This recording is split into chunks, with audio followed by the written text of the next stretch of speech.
Hi everyone. Glad to be back with you. Thanks for spending the next few minutes with me. A quick disclaimer before we start.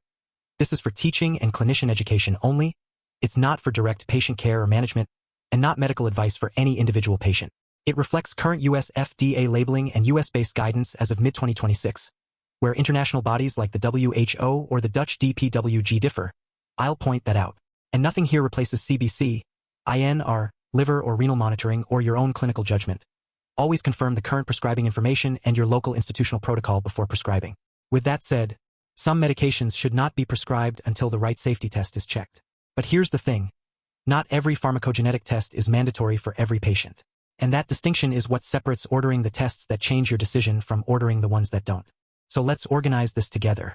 The testing requirement depends on whether the test is done before treatment as a rule, label-directed or routinely required before treatment, subject to stated exceptions, or whether it's ancestry-dependent, indication-dependent, or protocol-dependent. That context is everything.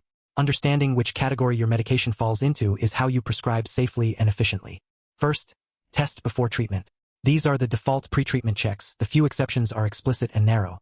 Check HLA-5701 before abacavir. Abacavir hypersensitivity syndrome is severe, sometimes fatal. You don't start abacavir without that result, and if it's positive, you don't use abacavir at all. And an important safety rule. Once someone has had a suspected or confirmed abacavir hypersensitivity reaction, never restart abacavir, regardless of their HLA-5701 status. Check G6PD activity before the 8-aminoquinolines, but the rules differ by drug.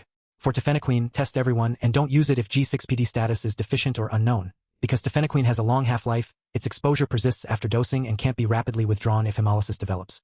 For primaquine radical cure, also test before use, but here you have more room.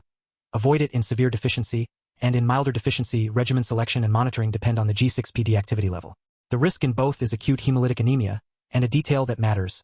Qualitative screens can miss intermediate activity, especially in heterozygous females, so quantitative or validated semi-quantitative testing is preferred. One exception.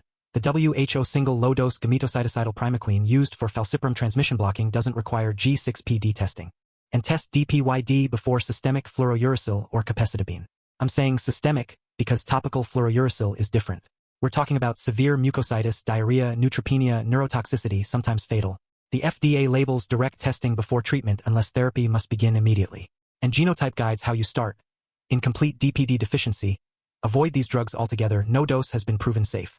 In partial deficiency, individualize the starting dose, adjust by tolerability and treatment intent, and monitor closely. These three are the highest priority, label-directed testing recommendations. When you see these medications, these tests come first. Second, test in selected populations or treatment pathways. This is where ancestry and context start to matter. HLA-1502 helps prevent carbamazepine-associated Stevens-Johnson syndrome or toxic epidermal necrolysis. You test for it before carbamazepine in patients whose ancestry comes from higher prevalence populations in parts of East, Southeast, and South Asia, Han Chinese, Thai, Malaysian, Filipino, and some South Asian populations. Prevalence is low in Japanese and Korean populations. And a positive result is also relevant to oxcarbazepine and phenytoin. Follow the drug-specific guidance.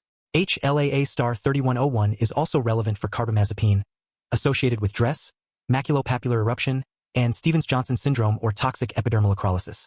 But unlike B-1502, it's broadly distributed across many populations, so it's less an ancestry marker than a selective one. If you know a patient is positive, weigh the risks and benefits of carbamazepine. Universal U.S. screening isn't mandated. And HLA-5801 for allopurinol hypersensitivity syndrome, and severe cutaneous reactions. The 2020 ACR guideline conditionally recommends testing in patients of Southeast Asian descent, Han Chinese, Korean, or Thai, and in African American patients. The FDA label more broadly advises considering screening in high prevalence groups, including African, Asian, and Native Hawaiian or Pacific Islander ancestry. Use an alternative when feasible. Allopurinol isn't recommended in positive patients unless the benefits clearly outweigh the risks. HLA-guided testing prevents serious cutaneous reactions in genetically at-risk patients. It's precision medicine in action. Now, TPMT and NUDT15 testing for azathioprine, mercaptopurine, and thioguanine recommended, and in the Dutch DPWG guidance considered essential in many treatment protocols. The risk is severe myelosuppression. The updated CPIC recommendations differentiate single intermediate, compound intermediate, and poor metabolizer phenotypes, so the dosing adjustment depends on the drug, the indication, malignant or non-malignant, and whether you're looking at a single gene or both.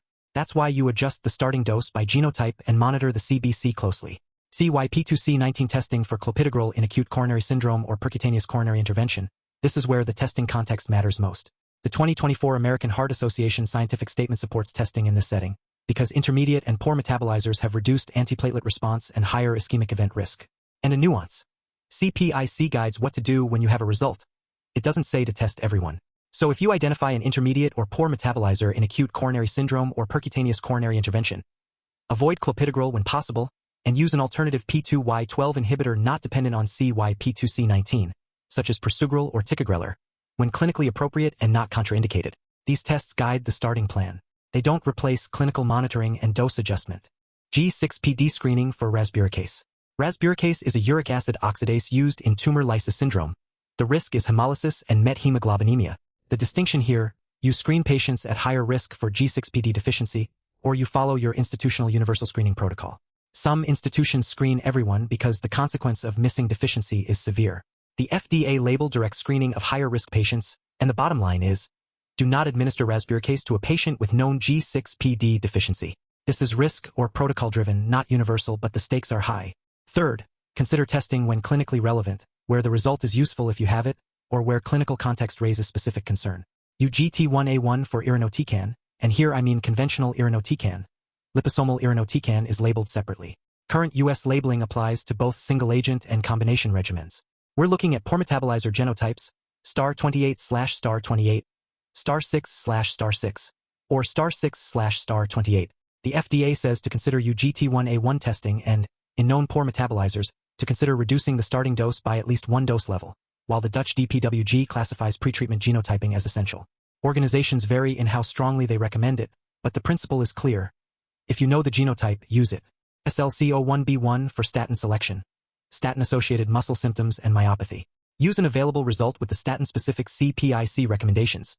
The strongest actionable association is with simvastatin, where reduced function generally favors a lower dose or an alternative and poor function favors an alternative statin. CPIC doesn't require universal pretreatment genotyping, but an available result is valuable. CYP2C9 and VKO are C1 for warfarin. These can inform initial dose selection, but our monitoring remains mandatory regardless of genotype.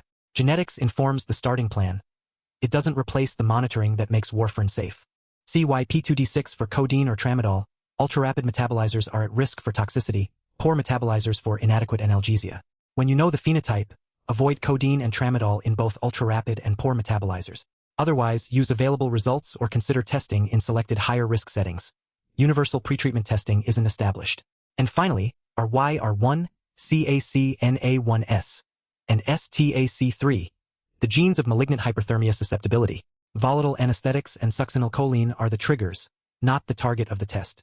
Evaluate patients with a suspicious personal or family history, not every preoperative patient. And remember, a negative genetic panel doesn't eliminate risk. Contracture testing may still be relevant.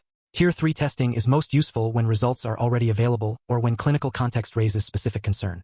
So here's the integration. Genetics informs your starting drug choice, your starting dose, and your risk stratification. But it does not replace CBC, INR, liver and renal monitoring, clinical assessment for toxicity, or dose adjustment based on response. Match the test to the medication and clinical context. Distinguish test before treatment from ancestry-dependent, indication-dependent, or protocol-dependent testing. Some results determine drug avoidance. Others guide drug selection or the starting dose, and all require continued clinical monitoring. Continue clinical monitoring regardless of genetic results. And always confirm your local protocol and current prescribing information before prescribing. Génétique plus monitoring = s'affaire prescribing. That's the formula. Before you prescribe a new medication, ask yourself 5 questions. Does this medication require pharmacogenetic testing? If yes, is it test before treatment or ancestry-dependent, indication-dependent, or protocol-dependent? Do I have the result? Or do I need to order it? What's my plan if the result indicates higher risk? And what monitoring will I use to track safety and efficacy? The right test at the right time, for the right patient, informed by current guidelines and local protocol, can prevent serious adverse events and improve treatment selection. That's how you translate genetics into safer prescribing. Thanks for thinking through this with me. This is how we practice precision medicine.